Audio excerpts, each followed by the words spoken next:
this is Shekhar here. I'm so grateful to the IRF that we get this opportunity to ask you some questions.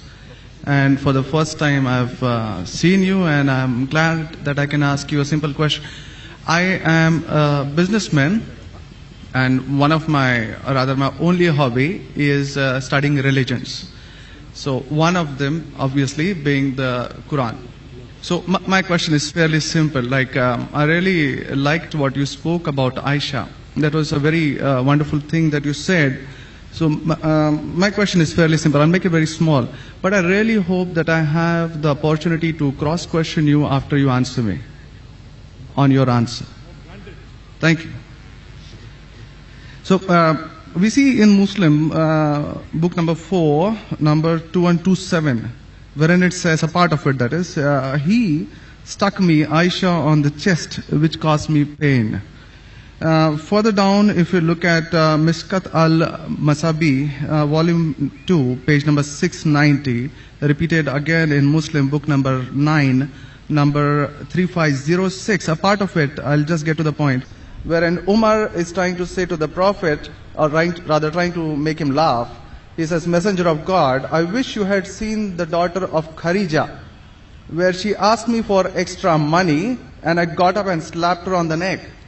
God's messenger laughed and said, they are around me, as you see, asking for extra money. Abu Bakr then got up, went to Aisha and slapped her on the neck, and Umar did the same to Hafsa. Now we see something of a pattern coming in.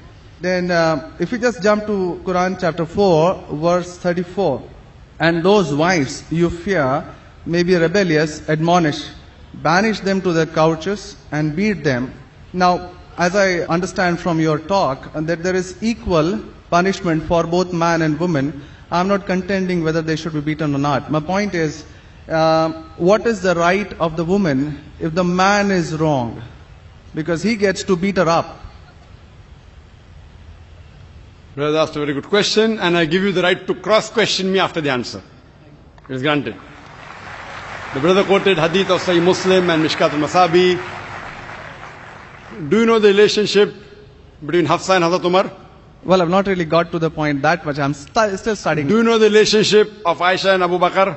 May Allah be pleased with them both. Her father, if I'm not mistaken. That's right. I'm asking you a question. Are you married? Yes. Yes. Do you have a daughter? 2 of them. 2 of them, fine. I get to go to heaven. Sorry? I get to go to heaven. No. If you bring them up correctly, I remember with love and compassion, then you'll go to heaven, otherwise not. But, just kidding. But that is only righteous deed. Without Iman, you can't enter Jannah. So for you to go to heaven, besides upbringing your 2 daughters correctly, you have to follow the laws of the Quran and the Sahih Hadith and be a believer. I understand. That we'll discuss after answer to you. I understand. After answer, inshallah. I'm asking a simple question. Suppose a daughter, if she wants to jump from a 10-story building, what will you do? I'll stop her. If she's adamant, what will you do? Point, yeah. You get the point, very good. If she wants to jump, no, I want to go. I want to fly like Superman. Dad, you are preventing me from being a Superman. What will you do? Well, I'll stop her, obviously. Will you slap her or not? If required. She says, no, I want to jump. What will you do? Well, I can ask the other way around. What I'm asking, brother. I'm asking. If she wants to jump from the 10-story, I will hit her. If required, not normally. You will say, "Arey beti, jaan do na, Superman mat bano." Nahi banne ka abba. Jump marne ka hai. Ab dekho kaisa udti hu main. I want to fly. One flap. A father is cruel to be kind. Yes. Now, our beloved Prophet Muhammad said, anyone who does not love Allah and His Messenger more than his own life, he is not a Muslim. Anyone who does not love Allah and His Messenger more than his own life, he is not a Muslim. So there are many occasions what happened that sometimes they were disrespectful to the husband. Not a normal husband, Prophet Muhammad sallallahu alaihi wasallam. There were many occasions, not one occasion. There are many occasions, Hazrat Umar, may Allah be pleased with him, and Hazrat Abu Bakr, may Allah be pleased with him. When they came to know that one of the wives has caused pain to the Prophet, they were the father-in-law of the Prophet. But they loved the Prophet not only more than their daughter, they loved the Prophet more than their own life. There are many occasions. Which occasion you are referring to, I don't know. There were occasions when they came to know that my daughter has caused pain to the Prophet of Allah. How dare she does it? They being father, they have the right to slap. Not you and me. For us, they are the Ummahat al-Mu'mineen. They are the mothers of the believers. But yet, they were human beings. Even the wives of the Prophet. Though they were wives of the Prophet, they are the best examples, yet they were human beings and they did make mistakes. Like the ayah recited by the Qari, Surah Nisa chapter 4, 32. They want equal rights. There was in Surah Azab chapter 33, where the wives of the Prophet tell the Prophet, why don't you give us the luxury of this world? They objected, why are we undergoing such a life of poverty? So Allah sends a revelation. If you want this world, I will grant it to you, but you will not get Jannah. The verse of the Quran says, I will free you. That means, if you want, I will let you go free. Divorce, not that you divorced. And you can get the luxury of this world, but you won't get heaven in the hereafter. And the wives of the Prophet, they repented and they asked for forgiveness and Allah forgave them. So here also it's in context. And going against the Prophet is more bad than jumping from top. Jumping from top, your daughter will kill herself, that's it. Correct? But going against the Prophet is more bad. Did you get the answer? Sir, but my question still stands. I understood your point. I haven't completed my answer. Okay, you asked the question, no problem. My question is pretty simple. I haven't completed my answer yet, brother. All right. Because I know your question was in two parts. Then you quoted the verse of the Quran, Surah Nisa chapter 4, 34. Yeah. And said about wife beating. I want to complete that before you answer. Otherwise you say Zakir answered half. I only answered one part of the question regarding hadith. The second part is of Surah Nisa chapter 4, verse number 34. Exactly after the verse that was recited by the Qari.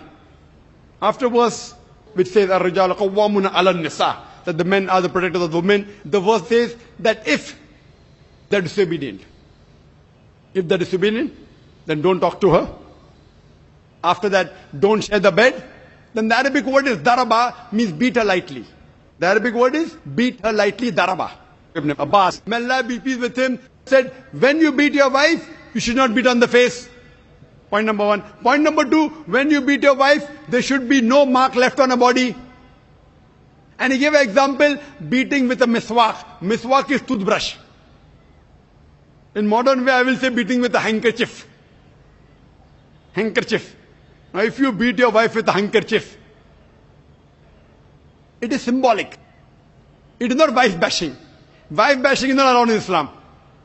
Wife bashing means one shot on the face. Hit so hard so that the mark remains. She'll remember you for the next 1 week or 2 weeks.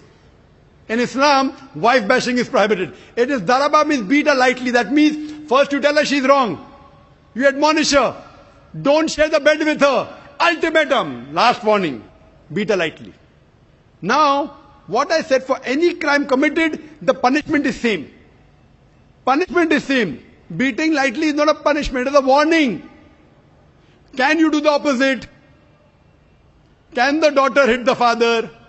What if your daughter slaps you? Will you like it? No. Why? Equality. Let me complete my answer. You talk about equality. If your daughter slaps you, will you like it? No. No. There may be occasion when you get lunatic, when you become very old, and if you want to jump and then she slaps you, I will agree with her, correct? Though you said no, I'm agreeing with you. I understand. I'm helping you. You understand, but you don't understand me. No, I do. I'm helping you. Okay. If you grow up and you become a lunatic, you become senile, you want to jump from the 10th story, your daughter says, Abba, mat karo, don't do, father. She may have to slap you. She's doing in good faith. Accept it. Right? Now here, where a husband is giving a warning to the wife, if the wife does the same, what will the retaliation be? Imagine, suppose there's a massive person, bodybuilder comes and acts macho with you. If a small man comes, maybe you'll hit him. A macho person, Arnold Schwarzenegger, comes and tells you something. Will you hit him? Will you hit him? No. Though you may have a lot of guts, but Arnold Schwarzenegger, no. Why? Similarly, since Allah says in the previous verse, man has been given more strength than the woman. So a physical warning, a symbolic warning, a man can give to a woman can't give to a man. A woman can't. There are other things. There are other things she can do. Such as? Such as, for example, if she has to cook food in the house, It's the duty of the husband to get market. She can refuse to cook. If you don't get market, I will not cook. She can object. Very well. She can object saying, I will not cook. It's an objection on her part. If, for example, he is not offering salah is important, she can object nicely, with love and affection. My dear husband, please offer salah. Then she may get a little bit angry also, no problem. Getting angry with husband is not allowed, unless it's for the sake of Allah and His Rasul. But not physical. She can't get physical. If she gets physical, there will be retaliation. It will never work. Imagine your wife slapping you. Will you leave her? Fine, you may say, Jando. So, what do you realize? This is a symbolic beating. What the Western media has done, they portray as though it is wife bashing. Where is wife bashing? You know the hadith also. So, because of that, Islam is the best way of life. It shows you how to lead life with your wives also. Hope that answers the question. If you have any counter question, you're most welcome, brother. Yes, actually 2 points on that. Primarily, the first thing that is said is a daraba, which means basically tapping. And as I understand from the Hand's Word Dictionary, it comes from the word idrib. And now, if you look at it, the Arabic word is used in 2 ways. One, to strike up a poem, the word idrib, from which the word darwa is taken out. The first is to strike up a poem, and the second, which is used 12 times in the Quran, is a physical action of striking. Strike off? Strike up a poem, or strike up a poem. Strike up a poem, metaphorically. Second part is the physical action of striking. It's used again in Surah 8:12, wherein it about an angel strike off their heads, strike off the very tips of their fingers. The same word is used. So how can the same word be interpreted there as lightly, but here as very good question. The second part. Very good question. Very good question. The second part is that if we come back to Sahih Bukhari, volume 7, number 715, again, the respectable, I truly mean that, respectable woman Aisha, a great scholar, I read about her, narrated, Aisha said that a lady came wearing a green veil and complained to her, that is Aisha, and showed her a green spot on her skin caused by beating. It was the habit at that time for women to support each other, means when they get beaten up, so you support each other. So when Allah's messenger came, Aisha said, I have not seen any woman suffering as much as a believing woman. Look, her skin is greener than her clothes. That was my second part. As for second part, I'll answer first, and first part, I'll answer second. No problem. She's complaining to the Prophet that somebody has done injustice to her.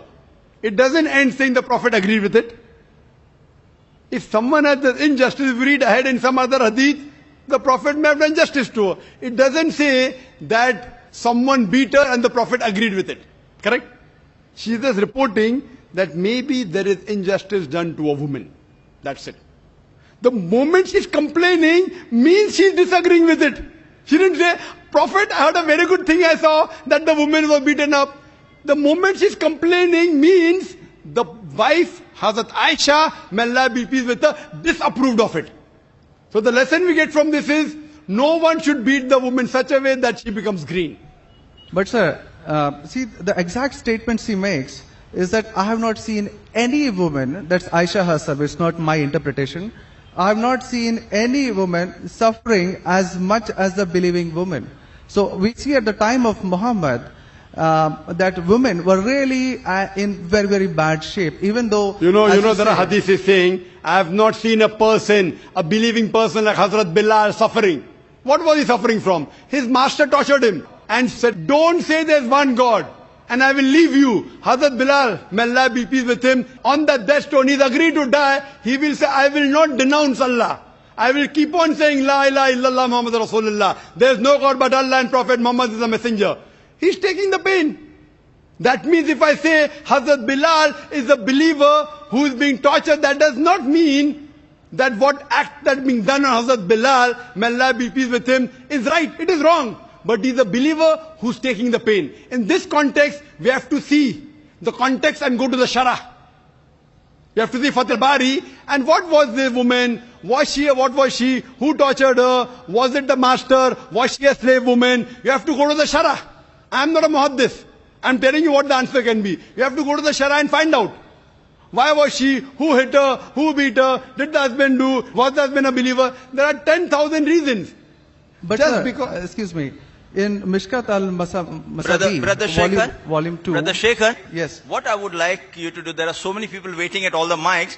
Precisely, concisely, I would like you to put your question in a few words and then close. Because you got such a big sheaf of papers, there are many people I see waiting with small slips or something. Question. So we cannot allow this whole thing to go on. This is not a debate session. It's a question and answer session. I want you to put your question in the next 4 sentences. Let Dr. Zakir answer so that all the many ladies standing there here also get a chance. We have exactly 1 hour, 12 minutes left. We have occupied 20 minutes already. Brother, initially you asked 2 questions answered. You said, I want a counter. What counter you gave? In the counter you're asking 1 more question. I don't mind answering your 100 questions. But in this rule, 1 question at a time, go behind the queue, no problem. You ask 2 questions, give the answer. You said, I want a counter question. With the counter question, you're asking 1 more question. So, I'm very kind, I don't mind. I would love. After finishing, you can come in the cabin. And inshallah, I will answer all your questions. I want to ask you, after I answer your question, what will you do? Will you believe in the religion Hazrat Aisha believed? Yes or no?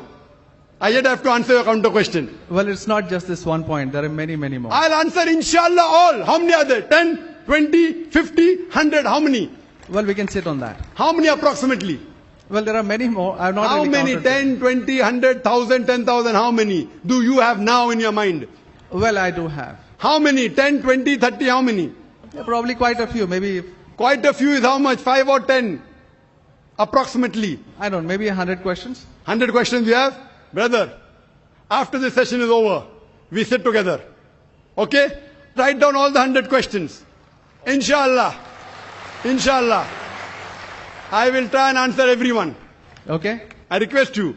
We'll spend the full night together. I don't mind. Because you're a seeker of truth. And I'm also a seeker of truth. And my job is to try and clarify the truth. Not that I'm a scholar. I will try and answer all the 100 questions. But I doubt whether you'll be able to write 100 questions. I doubt. Coming to your main counter question, brother. That will be basic counter question. Counter question of yours is that daraba has got 2 meanings. One is strike off the head. You ask me then, how do you come to know which is correct? Correct? Exactly. In the counter question, don't ask 1 more question. That means you're breaking the rule. Sir, I'm just refuting what you said. Not refuting.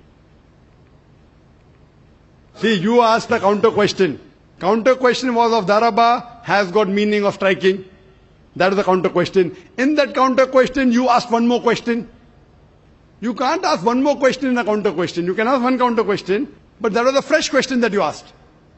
Now coming to your question of daraba. You said striking, I agree with you. How do you come to know 1 time it is lightly beating, 1 time it is striking of the head? The verse in the Quran is there. In Surah Maryam. Chapter 19. Verse number 47. Mary, may Allah be pleased with her, she says, when Archangel Gabriel says that you shall have a son. So she says, how shall I have a son when no man has touched me? How shall I have a son when no man has touched me? Now if you go to the Lugha, your hands were a dictionary. All lanes, I believe you read my dictionaries. All this you can get on the internet. It's not difficult. You go on the internet and type, you'll get 100 questions against Islam. Not 100, you get 1,000. Very easy. Not that a person has done research. If you had done research, you'd have come to know who was whose father and who was whose husband and mother, everything. But you go on the internet, you get this very easy. Now, the Arabic word masah has got 2 meanings. Physical touch, it means sexual touch. So when Mary, may Allah be pleased with her, she says, how shall I have a son when no man has touched me? It is understood. It is not physical touch, it is sexual touch. Correct? Yes. Similarly, there are several verses in the Quran. Now when there are 2, 3 meanings, even both can be correct or 1 can be correct. To have more details, you go to the Hadith. Hadith is the commentary of the verse of the Quran. Correct? Maybe the same word has got 2 meanings. In that verse, it means meaning number 1. In the second verse in meaning number 2. Hadith is the commentary. So when we go to the hadith of this Surah Nisa, chapter 4, verse 34, talking about daraba, there the Prophet said, do not beat on the face. Do not leave a mark. Beat like a toothbrush. I gave the answer, but you were so much concentrating on the notes you have that you forgot my answer. If you have heard my answer, that if there are 2-3 meanings, all meanings may not be right. Maybe one is right, maybe 2 are right, maybe all 3 are right. Therefore you have to go back to the Prophet. The Quran says, Atiullah, Atiur Rasul. Obey Allah and obey the Messenger. So when there are 2-3 meanings, you have to go to the hadith and find out what did the Prophet mean by that word. So there when it says strikes off there, it means strikes off. Here it means strike lightly. So therefore, if you know the supplement to the commentary of the Quran, it's the hadith. Without the authentic hadith, you cannot understand Islam. So a prophet said, it means beat lightly, like beating with a toothbrush, don't beat on the face, don't leave a mark on the body. So these are the guidance given by Rasul. Therefore, it is obligatory that besides the Quran, you have to follow the authentic hadith. Hope that answers the question, and inshallah I'll wait for you after 10 o'clock in the speaker's lounge, inshallah. Yes, Brother Shekhar?